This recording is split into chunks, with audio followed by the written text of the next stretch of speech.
سلامونه وخت مو په خیر دی. اجمل شهاب فیسبوک پاڼې او یوټیوب چینل ته ښه راغلاست. روهت شرما د بابر اعظم یو په زړه پوره ریکارډ مات کړ او د نړیوال ګټونکو لوبډلو ته به څومره جایزه ترلاسه کړي. نور جزئیات په همدې ویډیو کې وګورئ. یوټیوب چینل لایک او سبسکرایب کړئ. روهت شرما د بابر اعظم یو په زړه پوره ریکارډ مات کړ.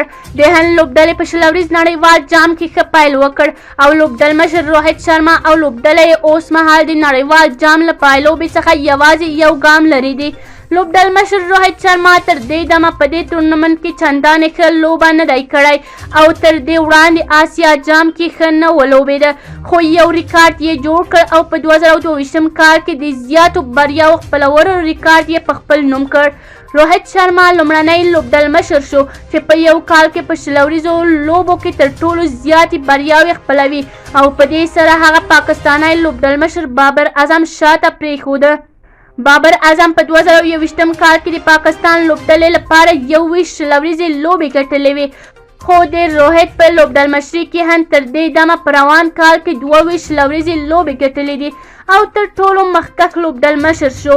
د یادونې وړ دی چې هند دا مهال په نیمه پایلوبه کې دی چې راتلونکي پنجشنبې په ورځ به له انګلستان سره نیمه پایلوبه ترسره کړي.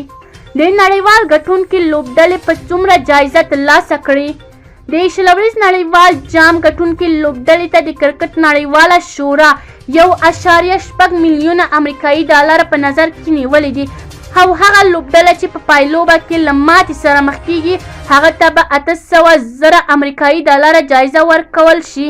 د شل نړیوال جام د پای ته رسیدو په حال کې دی او پاکستان، هند، انګلستان، نیوزیلند لوبډلې نیمایي پایلوبې ته رسیدلې دي او دا څلور واړه لوبډلې تر ټولو زیاتې پیسې ترلاسه کړي.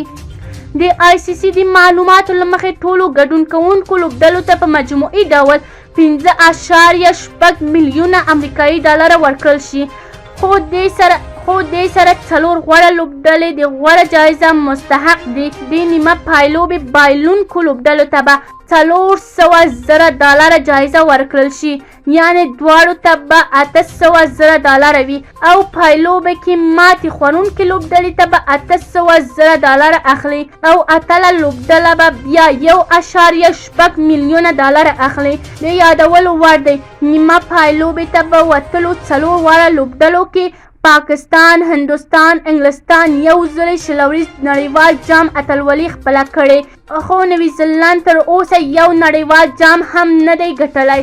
که چیرې کوم نظر لرئ کومنټ کې شریک، یوټیوب چینل لایک او سبسکرایب کړئ.